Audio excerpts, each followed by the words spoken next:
Hey, welcome back to the channel. All right, it's time for the 31st edition of the overall general tier list.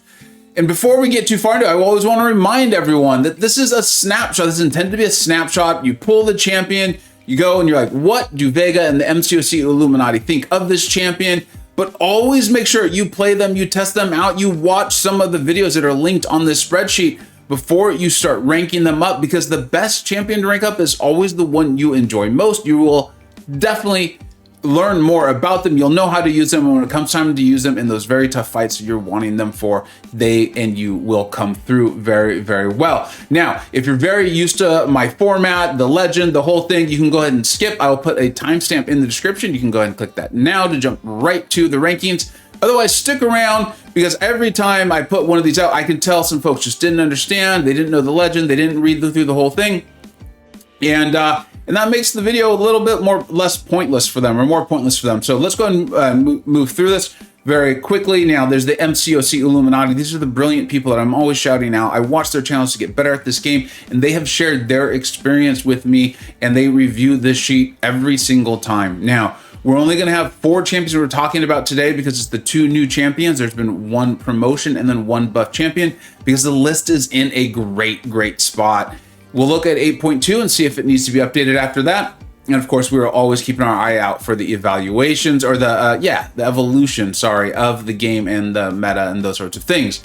Now, the first column will be the tier above all. These are the best champions, right? The most common question we get asked as a YouTuber is, should I rank up this champion?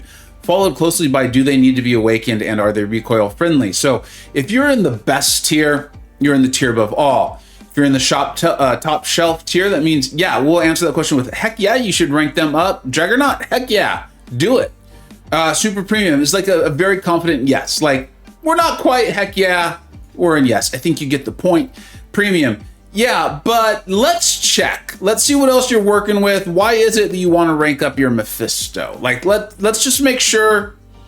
Hold on before you hit rank up, and then call. Means that there's just like, that's the kind of the baseline for ranking a champion up. They're gonna be able to clear some content for you. And then we've got the legend here, which ranking's dependent on awakened ability, the ranking dependent on synergies. You'll see that like Stealth Suit Spider-Man, there's a big one on that, right? Or of course Craven, or not Craven, Agent Venom's one of the most famous. Big boost from higher max sig, crazy skill required, very recoil friendly. That one is so subjective, but we do our best. The little microphone means we're going to talk about them in this video, which reminded me there's actually a 5th champion we're going to talk about in this video today. The little envelope with the heart, they're buffed directly or by a newer champion with the synergy. The little video game monster, that's really for the champion. Like, go ask Sweeta. He actually finally did put out a video on how to play the champion. It's very good. I suggest you check that out. You got the Everest content emoji, broken in many places. Doom, Human Torch, Magneto Red, Archangel, you get the point. The dice emoji means it's early. This is my prediction of where I think they're going to be, but be careful. I get a lot right. I have a lot of fun with making these predictions, but sometimes I do get them wrong. So be careful before you use your resources. Like I said, make sure you play them too. And now that we have the balancing program, there's always a chance of a nerf and or a buff. And then the crosswords means like the BGs did come into play, but I have my own tier list for that. We put that out monthly. It'll be coming out very, very soon. Keep an eye out for it. And so you make sure you check that out if BGs is really why you're wanting these champions. All right, let's get into the rankings themselves. As usual, we're going to start off, and we're going to do this by classes. We're going to start off with Mystic. You can see there are absolutely no changes. Not a lot of contests come out, nothing crazy since we did the last month's rankings. 8.2 has just come out, and so we will continue to evaluate that. Maybe we get some other cool Summer of Pain type event. I don't know. I haven't heard anything about that. We've got a lot going on in the game, and we will reflect the evolution as it comes, but there it is. There is the Mystic tier list. Like I said, I want to get to these other champions, so we're not going to belabor too much of this. Moving on to the mutant class, and we have our first champion we're going to talk about, and is none other than Sauron. This promotion is thanks to none other than Aiden Egatron. You're familiar with him, or you should be, from my Vega Battlegrounds Championships. It's a phenomenal competitor in there. Really brought us our attention to how powerful Juggernaut is. You have to go back, I think, like 2 tournaments for this. Extremely smart guy, very active on my Discord server. He actually is a moderator there too, and we have a channel that's dedicated for educate us on your champion. Someone you think maybe isn't accurately reflected in the tier list, myself, the Illuminati, we've missed it. This game is huge. right? It takes a lot of perspectives and experiences to get this as good as we have it here. And he did this phenomenal rank up on Sauron. And one of the things I really loved about it is he didn't try to say like, look, he's the best champion in the game, moron. No, he gave a very balanced take on it. He even says like, look, I think he should be buffed. Here's some ways I could buff him. But it did point out to me that there was a lot about Sauron that I really just didn't know. I highly suggest if you're interested in this, if you have Sauron and you're interested in playing him a little better, you can join my Discord server. I'm not just trying to get you to join my Discord server. It is a great server. It's invite only. We've done that to keep it small, community based. But he being Aiden really did open my eyes to Sauron. It made a lot of sense to me, and we have put Sauron in premium. All right, let's go ahead and move on to our next, which we'll have two of the champions we're going to talk about today in Spider-Man and Sandman. Now, I wrote my notes down for this one, so I'm not going to read to you, but there's certain key things I wanted to point out with both these champions. We will talk about Spider-Man first.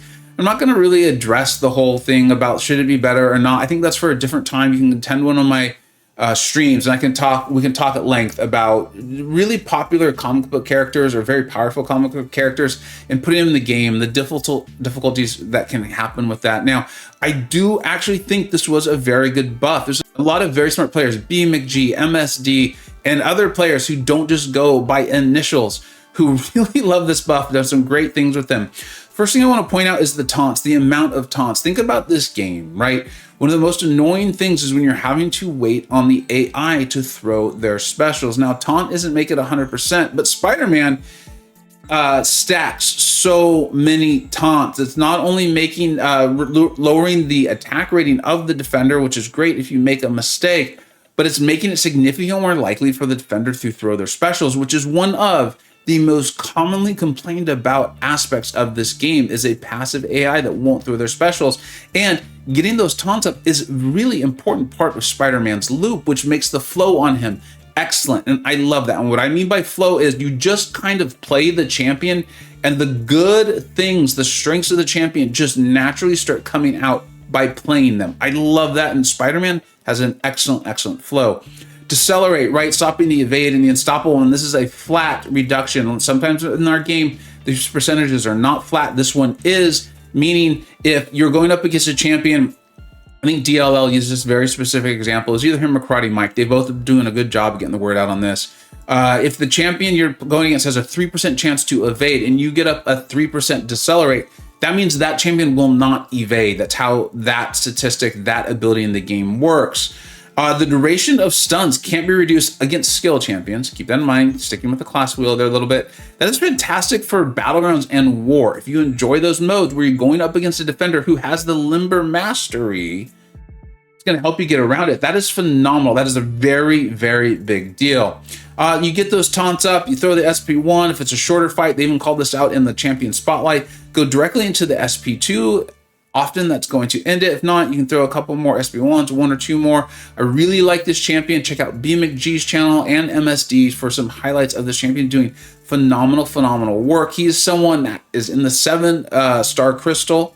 I will be very interested and excited to pull him, but I will want that awakened ability. You can see we have him there with the awakened ability there. Also good candidate for the high SIG. This is early. I could see him. I don't think he's not going to be tier above all. Okay, I'm not trying to sell you that he's the best champion. I'm not. But I could see him moving up to the top shelf. Let's see how he evolves. Let's see how he works out. And let's see how he's used in this next Battlegrounds meta or two. See if that starts to come into play. Now let's get into Sandman. Like, I mean, just another incredibly popular champion from the comics. I think there's a lot that comes with champions like this. Now, I want to point out a few things here because I do think this is a very good champion. You see the super premium tier. This is like, yes, we've got Joe Fixit, Spider-Ham, Red Hulk. These are good champions. They're going to help you clear a lot of content. Triple immunity is very rare in general, but specifically in the science class, poison and bleed immune plus shock immune. And his playstyle is very recoil friendly. I talked about the earlier one over the legend. Recoil friendliness is becoming more and more nebulous, let's say, or difficult to nail on a spreadsheet because you also want them to have a play style that's recoil friendly, unless they're healing up from it, like a Null or let's say an Omega Red, or they're just flat out immune. But the problem is if they're flat out immune is if they don't heal and you're throwing recoil over the course of the quest or even a fight, you're going to be losing health. Well, with Sandman, you can go directly to the SP3 and it honestly a great way to start getting a lot of his damage out. So you don't need to worry about taking the recoil damage from just throwing your specials. Also, he can handle healing very, very well. So there is some flexibility in his kit. Now, I think most of that comes off the SP1, which would hurt his recoil friendliness a little bit. Let's be honest with ourselves, but keep that in mind. This is another champion with Decelerate. Now, if I am understanding this correctly, though, he gets up to 210%. That seems like a lot, but in this game, and this started happening, I don't know, it feels like, let's just say 2 or 3 years ago, 100% became not enough anymore, and we started seeing champions like Longshot with 300% and Domino decreasing your percent, and nodes that are doing this. So getting up to 210%, I know that sounds ridiculous and indulgent and unnecessary, but I would not be surprised if this game starts to throw things at us where you need to go above 100%, or the ability accuracy can only be reduced by 50%. I don't know. I just think it's very, very plausible and possible for scenarios where you want something like this, right? As opposed to a slow. We're seeing Decelerate come into the game more and more. I want to keep an eye on this because it feels like, to me, Kabam is valuing it very, very highly. They're placing high value on this ability, which typically means we're gonna start seeing it more and more. Kind of think of it, if you've been watching my channel long enough, you know, when I initially started calling out Neutralize, right? We had seen it with Tigra and we knew it was great. She was very powerful. But then we saw it on Rintra and I was like, I like this. This is one of my favorite reasons for enjoying Rintra, is how powerful his Neutralize is, particularly against Cosmic Champions. So I think we should keep an eye on that. I know I definitely am too. Sandman gets a ton of buffs, and then, you know, he's got debuffs, which pairs really well with, I think it's like the Despair Mastery and the Tap Tree, right? Multiple ways to handle healing, that sort of thing. Makes his effective health larger too, I think, with Inequity. So I get that, that's great, I like that.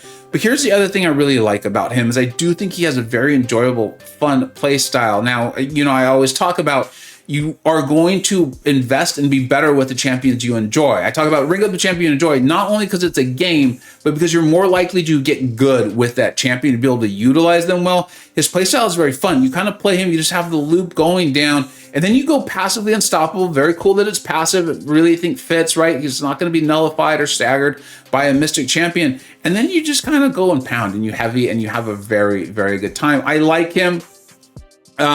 I could see him potentially moving up if we start to see unique scenarios that require some of what makes him unique. Like I said, that massive, massive Decelerate. I could see him moving up. I think this is a great place for him. You can clear a lot of content with a champion in that column alone, right? Okay, you can already see the next champion we're going to talk about. Shocker, the other brand new champion into the game. He's fantastic. Now, this is also simplicity. So many times you hear the community or people talking about, like, can we just get a simple champion? Well, here is Shocker. In 2023, we got a simple one. You throw your SP1, you get his signature ability up high. It doesn't take as much power off. You go in, and I think you throw one more SP1, you throw your SP2, and you throw your heavy, and they are dead. He is definitely built for Battlegrounds. That is where he's aimed at. And I think if you're enjoying Battlegrounds, you're probably going to want one, right? We talked on stream literally today as I'm filming this.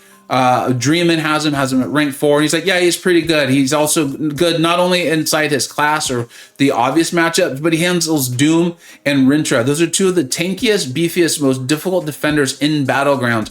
And for different reasons, and he's handling them and getting very, very good scores with a 6-star rank 4. So if you're interested in Battlegrounds, I think Shocker is a champion you're gonna be very interested in. Cuts down on his own stunts, which I personally like, right? You go in, you get parried by the defender, and he's not stun immune. It's the length of the stuns is reduced significantly to where it's almost negligible, is my understanding. Sig ability does seem to be important.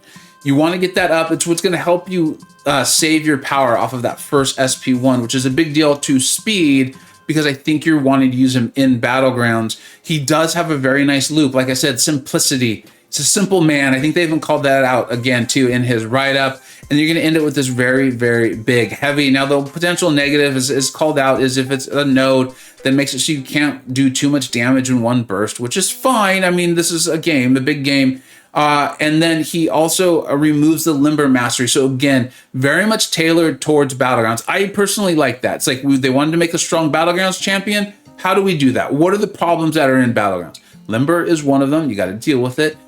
Doom, Rintra, problems. Problematic defenders, very, very tough. Let's build a champion that can handle them. And then last but not least, it's not niche, but it is utility here, is that he doesn't crit. Oftentimes we're asked that. Sometimes there's a node, like what, crit me with your best shot, where you need a champion who does crit, but sometimes you really want a champion who doesn't. It also kind of helps him play into the class wheel there with Tech and Mutant. Then moving on, you see the skill class. Again, no changes. I'm very, very happy, very comfortable with where this list is. So it makes sense to me that we're not going to see a lot of changes. It's hopefully going to be about just introducing the new champions and then any buff champions or promotions or demotions, again, as things evolve. So it makes sense that we're not seeing a ton of change in this one. And then getting to the Cosmic class, we have the promotion of Captain Marvel movie. Now, some of this is based on Illuminati and them even talking about, you know, Cosmic Ghost Rider was getting banned in war, and Captain Marvel movie was coming in and fulfilling that role really well in like those hazard shift lanes, energy damage lanes, that sort of thing. Big, hard-hitting, armor break, cosmic champion. So it's not really a surprise. So I put it out in the last video and I asked you, the viewers, like, let me know what you think. And if you think she should be promoted, let me know we're using her. Quite a few of you came back, you're like, yeah, I've been having a lot of success with her. Now, the signature ability is very important. In my opinion, I've always thought this about her. You want that. You going indestructible longer is not a bad, there's no way that's bad unless some bizarre node comes into the game saying it's bad. But having that indestructible is huge. And then, of course, the synergy with Nick Fury, who not exactly a pain or difficult to take along in quests. He's so good in this game. I love her. I like her. I think this makes a lot of sense. You get her, you pull her, you put the 6 into her, you're going to go indestructible. When she takes energy damage, she's getting her binary charges and all that good stuff. So there's a lot of things that can ramp her up. I like her. I think it makes a lot of sense. And that's the tier list for the month of April. We've got the new champions. We've got Sauron getting a promotion here. Captain Marvel movie with the promotion. The buff of Spider-Man. I'm very happy where the tier list looks. As usual, though, let me know what you're thinking. Myself, the Illuminati, we cannot catch everything. We're just not possible. So we often rely on the comments. And let us know the whys and the hows. Thank you so much for watching. Take care. I hope you either learned something, were entertained, or even better, a little bit of both. Don't forget to like, subscribe. Thanks so much for watching. Take care.